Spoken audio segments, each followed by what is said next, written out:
Hello, എല്ലാവർക്കും നമ്മുടെ പത്രമാറ്റ serial promo വീഡിയോയിലോട്ട് സ്വാഗതം. അപ്പോൾ അടിപൊളി ട്വിസ്റ്റ് സീനുകളാണല്ലേ നമ്മുടെ പത്രമാറ്റിൽ വന്നുകൊണ്ടിരിക്കുന്നത്. കഴിഞ്ഞ ദിവസം നമ്മുടെ അനി നേരിട്ട് നന്ദൂട്ടിയുടെ വീട്ടിൽ പോവുകയും അച്ഛനോടും അമ്മയോടും തനിക്ക് നന്ദുവിനെ ഇഷ്ടമാണെന്നും നന്ദുവിനും തന്നെ ഇഷ്ടമാണെന്നും താൻ വിവാഹം കഴിക്കാൻ ആഗ്രഹിക്കുന്നു എന്നൊക്കെ പറയുന്നുണ്ട്. അപ്പോൾ തിരിച്ചവരും അവരുടേതായിട്ടുള്ള എല്ലാ രീതിയിലുള്ള കാര്യങ്ങളും അനിയെ പറഞ്ഞ് മനസ്സിലാക്കാൻ അവരും ശ്രമിച്ചു. അതെല്ലാം കേട്ട് അനി നിരാശയോടെ മടങ്ങുകയാണ് അവിടെ നിന്ന്. അത് കഴിഞ്ഞ് പിന്നെ കാണിക്കുന്നത് നമ്മുടെ നയനേനെ വിളിച്ച് അമ്മ പറയുന്നുണ്ട്, നയനയുടെ അമ്മ ഇങ്ങനെ അനി വന്നു എന്നും അപ്പോൾ പെണ്ണ് ആലോചിച്ചു എന്നും അപ്പോൾ ഞങ്ങൾ കാര്യങ്ങളൊക്കെ പറഞ്ഞു, ഇനി ഞങ്ങളെ ഒരു മകളെ കൂടെ അങ്ങോട്ട് കല്യാണം കഴിപ്പിച്ച് അയക്കാൻ ഞങ്ങൾക്ക് താല്പര്യമില്ല എന്ന് തീർത്തവർ പറഞ്ഞു എന്ന് പറഞ്ഞു. അപ്പോൾ ഇതെല്ലാം കേട്ടിട്ട് ഇനി എന്ത് ചെയ്യും, അവൻ എന്തെങ്കിലും മാനസികമായിട്ട് ബുദ്ധിമുട്ടായി വല്ലതും ചെയ്യുമോ എന്നുള്ളൊരു പേടിയും ഭയവും ആദർശിനും നയനയ്ക്കും തോന്നുന്നുണ്ട്. ആ ഒരു സിറ്റുവേഷനോടെയാണ് വൈൻഡപ്പ് ചെയ്യുന്നത്. അപ്പോൾ ഇന്ന് വരാനിരിക്കുന്ന എപ്പിസോഡിൽ എന്താണെന്ന് നമുക്ക് നോക്കിയാലോ. അതിനു മുന്നേ നമ്മുടെ വീഡിയോസൊക്കെ നിങ്ങൾ കാണുന്നുണ്ടെങ്കിൽ ലൈക്ക് ചെയ്യാനും ഷെയർ ചെയ്യാനും കമൻറ്റ് ചെയ്യാനും ഹൈപ്പ് ചെയ്യാനും മറന്നു പോകില്ല കേട്ടോ. അതോടൊപ്പം നമ്മുടെ ചാനൽ ഇതുവരെ സബ്സ്ക്രൈബ് ചെയ്യാത്തതിൻ്റെ മുത്തുമണികളുണ്ടെങ്കിൽ ഒന്ന് സബ്സ്ക്രൈബും കൂടെ ചെയ്ത് സപ്പോർട്ട് ചെയ്യണം കേട്ടോ. അപ്പോൾ ഇന്നിപ്പോൾ തുടക്കത്തിൽ കാണിക്കുന്ന രംഗം എന്നാന്ന് വെച്ചാൽ നമ്മുടെ ദേവയാനി ജലജയും ജാനകിയും തമ്മിലുള്ള ഒരു സംഭാഷണമാണ്. അപ്പോൾ അതിൽ നമ്മുടെ ജാനകി പറയുന്നുണ്ട്, ഏത് കുട്ടികൾക്കാണെങ്കിലും സ്വന്തം അമ്മ കഴിഞ്ഞ് മറ്റെന്തുള്ളൂ, എന്നാൽ എൻ്റെ മകൻ അങ്ങനെയല്ല, അവൻ്റെ വല്യമ്മയാണ് വലുത്. എന്നാൽ ആ വല്യമ്മയോ അവനെ തെറ്റ് കണ്ടാൽ പറഞ്ഞ് മനസ്സിലാക്കിയോ ഉപദേശിക്കുകയോ ഒന്നും ചെയ്യില്ല. ഏട്ടത്തിക്കൊന്ന് ഉപദേശിച്ചാൽ എന്താണെന്ന് നമ്മുടെ ജാനകി ചോദിക്കുകയാണ്. അപ്പോൾ നമ്മുടെ ദേവയാനി ചോദിക്കുന്നുണ്ട്, ഞാൻ അനാമികയുടെ പേരും പറഞ്ഞാണോ അവനെ ഉപദേശിക്കേണ്ടത്? യാതൊരു കാര്യവുമില്ല. ഈ കുടുംബത്തിന് ഇത്രയും മറ്റുള്ളവരുടെ മുമ്പിൽ പബ്ലിക്കായിട്ട് നാറ്റിച്ച് ഇത്രയും കള്ളത്തരവും കാപട്യവും ഉള്ള അവളെ കുടുംബത്തിനെ ന്യായീകരിക്കാൻ എനിക്ക് പറ്റില്ല എന്ന് നമ്മുടെ ദേവയാനി തീർത്ത് പറയുന്നുണ്ട്. അപ്പോൾ ജലജ അതിനോടൊപ്പം ജാനകിയെ സപ്പോർട്ട് ചെയ്യുന്നുണ്ട്. ഏട്ടത്തിക്ക് ഇപ്പോഴും മനസ്സിലാഗ്രഹം നയനേനെ ഇവിടെ കല്യാണം കഴിച്ച് കൊണ്ടുവരണം എന്നുള്ളത് തന്നെ. അപ്പോൾ ദേവയാനി പറയുന്നുണ്ട്, ഒരു കണക്കിന് എനിക്ക് ആ ആഗ്രഹം ഇല്ലായികയൊന്നുമില്ല, പക്ഷേ നീ എതിർക്കുന്നതുകൊണ്ട് മാത്രമാണ് ഞാൻ അതിനെക്കുറിച്ച് കൂടുതൽ ഇവിടെ സംസാരിക്കാത്തതെന്ന് ദേവയാനി പറയുന്നുണ്ട്. അപ്പോൾ ജാനകി പറയുന്നുണ്ട്, ഓഹോ, അപ്പോൾ ഏട്ടത്തിയുടെ മനസ്സിലിരിപ്പോൾ അത് തന്നെയാണ്, എന്തുകൊണ്ട് അനാമികയെക്കാട്ടിലും ഭേദം തന്നെയാണെന്ന് പറയുന്നുണ്ട്. ഈ വീട്ടിലെ എല്ലാ പ്രശ്നങ്ങളും അനാമികേനെ കുത്തിത്തിരിക്കാനും പ്രശ്നങ്ങളൊക്കെ ഉണ്ടാക്കിയത് ഏട്ടത്തിയുടെ ആ മരുമകൾ തന്നെയാണ്. അവളെ ഇഷ്ടപ്പെട്ട് ചേട്ടത്തി എന്നും തുടങ്ങിയോ അന്ന് തുടങ്ങിയതാണ് പിന്നെ നമ്മുടെ ഈ വീട്ടിലെ ഓരോ പ്രശ്നങ്ങളും കാര്യങ്ങളും. അതോടുകൂടി അവൾ ഈ കുടുംബം കുളം തോണ്ടാൻ തുടങ്ങിയെന്നും അനാമികേനെ കൊണ്ട് പല കേസുകൾ ഉണ്ടാക്കിപ്പിച്ചും എല്ലാം വരുത്തി തിരിച്ച് കുത്തിത്തിരിപ്പുണ്ടാക്കിയതെല്ലാം നയനയാണെന്ന് തീർത്ത് പറഞ്ഞ് ജാനകി തർക്കിക്കുകയാണ്. അപ്പോൾ നമ്മുടെ ജലജ പറയുന്നുണ്ട്, അവൾ എൻ്റെ അനിയത്തിനെ ഇങ്ങോട്ട് കൊണ്ടുവരില്ല എന്ന് അവൾ 24 മണിക്കൂർ നാഴികയ്ക്ക് 100 വട്ടം പറയുന്നുണ്ട്. അവളുടെ മനസ്സിലിരിപ്പൊക്കെ എന്താണെന്ന് ഞങ്ങൾക്കറിയാമെന്നും ജലജ പറയുന്നുണ്ട്. അപ്പോൾ നമ്മുടെ ദേവയാനി പറയുന്നുണ്ട്, ഇനി ഞാനല്ല, ഇനിയിപ്പോൾ നയനമോളാണ് നന്ദുവിനെ കല്യാണം കഴിപ്പിച്ച് അനീരെ കൂടെ കൊണ്ടുവരണമെന്ന് വിചാരിച്ചാലും അവരുടെ അച്ഛനും അമ്മയും എന്ത് ചെയ്താൽ സമ്മതിക്കില്ല. ആ ഒരൊറ്റ റീസൺ കൊണ്ടാണ് ഇതിപ്പോൾ വേണ്ടാന്നുള്ള രീതിയിൽ നമ്മൾ ഇതിനെക്കുറിച്ച് അധികം സംസാരിക്കാത്തതെന്നൊക്കെ പറയുന്നുണ്ട്. നമ്മുടെ ജാനകിയും ജലജയും ദേവയാനിയും കുറേ കാര്യങ്ങൾ ഇതിനെ സംബന്ധിച്ച് അങ്ങോട്ടും ഇങ്ങോട്ടും പറയുന്നുണ്ട്.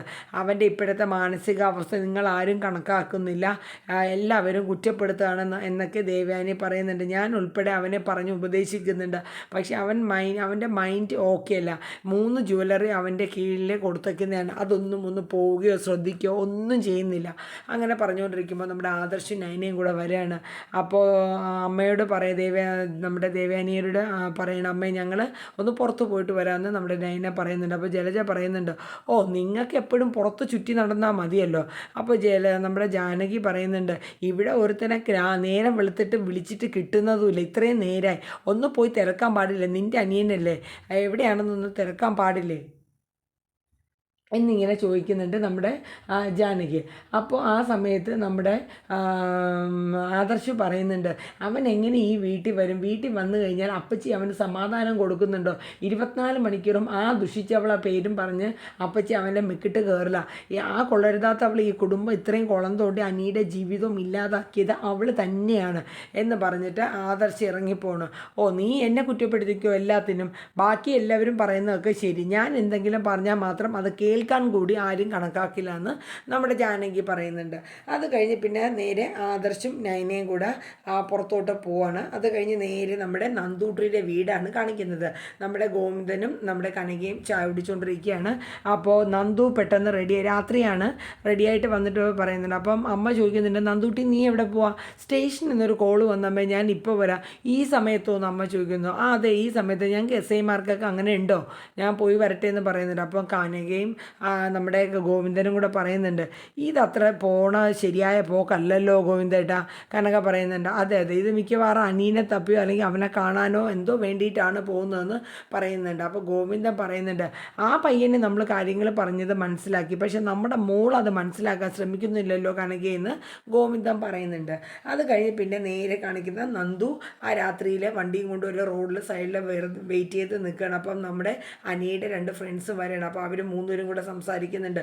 ഇതുവരെ എവിടെയാണെന്ന് അറിയില്ല, സൈബർ സെല്ലിൽ വിളിച്ച് നോക്കിയിട്ടും ഒരു ഇൻഫർമേഷനും കിട്ടുന്നില്ല.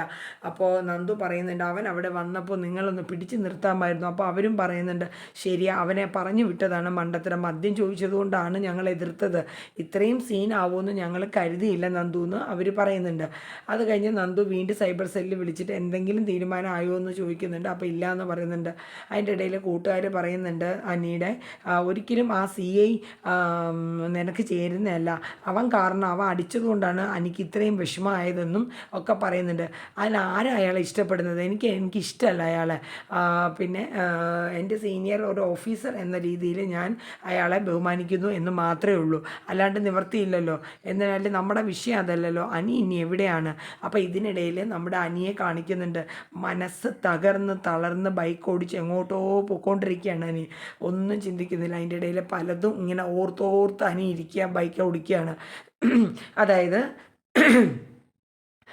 നന്ദുവിൻ്റെ വീട്ടിൽ വന്നപ്പോൾ അച്ഛനും അമ്മയും അവൻ്റെ അടുത്ത് സൗമ്യമായി പറഞ്ഞ കാര്യങ്ങളും ഒരിക്കലും നമ്മുടെ മകളെ അങ്ങോട്ടേക്ക് വിട്ട് തരില്ലെന്നും ഒരിക്കലും വിവാഹം എന്ന് പറയുന്ന 2 കുടുംബങ്ങൾ മനസ്സുകൊണ്ട് അംഗീകരിക്കേണ്ട കാര്യമാണെന്നൊക്കെ പറഞ്ഞ കാര്യങ്ങൾ ഓരോന്നും ഓർത്തോർത്ത് അനി വണ്ടി ഓടിക്കുകയാണ്. അതിൻ്റെ കൂടെ ആ CI അനീനെ മുഖത്തടിച്ച ആ ഒരു സീനും, അവൻ കരഞ്ഞുകൊണ്ടാണ് ആ വണ്ടി ഇങ്ങനെ ബൈക്ക് ഓടിച്ചുകൊണ്ട് പോകുന്നത്. അപ്പോൾ ആ സീനിനെ ഇടയ്ക്കിടയ്ക്ക് കാണിക്കുന്നുണ്ട്. അതിൻ്റെ ഇടയിൽ നമ്മുടെ ആദർശൻ നയനയും പല സ്ഥലങ്ങളിലും അനീനെ തിരക്കി ഇങ്ങനെ പോവാണ്. ആ സമയത്ത് ഒരു സ്ഥലത്ത് പാർക്ക് ചെയ്തിട്ട് ഒരു ഫോട്ടോ കാണിക്കുന്നുണ്ട് അനിയുടെ. കടകളിലും മറ്റൊക്കെ ഈ വ്യക്തിയെ നിങ്ങൾ കണ്ടിട്ടുണ്ടോ എന്നൊക്കെ ചോദിച്ച് ആദർശം ഇറങ്ങി ചോദിക്കുന്നുണ്ട്. പക്ഷെ ആർക്കും ഒരു വിവരവും ഇല്ല. ആദർശിനും നയനയ്ക്കും ശരിക്കും ഒരു പേടി തോന്നി തുടങ്ങുന്നുണ്ട്. കാര്യം എന്ന് വെച്ചാൽ ഈ അനിയുടെ മൈൻഡ് അങ്ങനെയാണ്, ചെറിയൊരു കാര്യങ്ങളാണെങ്കിലും അവനത് ഉൾക്കൊള്ളാനോ അല്ലെങ്കിൽ അത്രത്തോളം അത് ആ രീതിയിൽ ചിന്തിച്ചെടുക്കാനോ ഉള്ളൊരു മനസ്സോ മൈൻഡോ അനിക്കില്ല. എന്തെങ്കിലും ചെയ്യുമോ എന്നുള്ള പേടിയാണ്. എന്നിട്ട് അവർ പറയുന്നുണ്ട്, നയന പറയുന്നുണ്ട്, നമുക്ക് ആ അമ്പലനടയിൽ പോയി നോക്കിയാലോ ആദർശേട്ടാ, പോകാം, നമുക്ക് 1-2 സ്ഥലം കൂടെ നോക്കിയിട്ട് പോയി നോക്കാം. എന്നിട്ട് ആദർശ് വണ്ടി ഇരുന്ന് പറയുന്നുണ്ട്, എൻ്റെ കയ്യിലെങ്ങനെ അവനെ കിട്ടിയാലുണ്ടല്ലോ ഞാൻ അവനെ നടിച്ച് ശരിയാക്കുക. അപ്പോൾ നയന പറയുന്നുണ്ട്, ഒരു CA അടിച്ചതിൻ്റെ സങ്കടം കൊണ്ടാണ് ഇപ്പോൾ ഈ കിടന്ന് കാണിക്കുന്ന കാട്ടായങ്ങളെല്ലാം. അവൻ എന്തെങ്കിലും അറിയണോ? വീട്ടിൽ ഇരിക്കുന്നവർ എന്തുമാത്രം സങ്കടപ്പെടുന്നു, മുത്തശ്ശനും മുത്തശ്ശിയൊക്കെ എന്തോരം സങ്കടപ്പെടുന്നുണ്ട്. ഇതൊന്നും അവൻ മനസ്സിലാക്കുന്ന കൂടിയില്ല. അവൻ അവൻ്റേതായ ഒരു ലോകം, നന്ദുവിൻ്റെ പുറകെ നടക്കണോ, അവൻ മറ്റുള്ള കാര്യങ്ങളൊന്നും ചിന്തിക്കുന്നില്ല. ഇത് പറഞ്ഞു കഴിഞ്ഞിട്ട് പിന്നെ നേരെ കാണിക്കുന്നത് നമ്മുടെ വേണുവും കുടുംബമാണ്.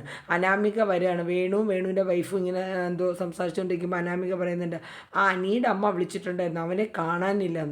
അവൻ കാണാനില്ലെങ്കിൽ നിനക്കെന്താ, നിൻ്റെ അടുത്ത് വിളിച്ചു പറയണേ എന്തിനാ എന്നിങ്ങനെ വേണു ചോദിക്കുന്നുണ്ട്. അപ്പോൾ പറയുന്നുണ്ട്, അനാമിക പറയുന്നുണ്ട്, അവർക്കിപ്പോഴും ഞാൻ അങ്ങോട്ട് ചെല്ലണം എന്നുള്ള കൺസെപ്റ്റിലാണ് ഇരിക്കുന്നതെന്ന് അനാമിക പറയുന്നുണ്ട്.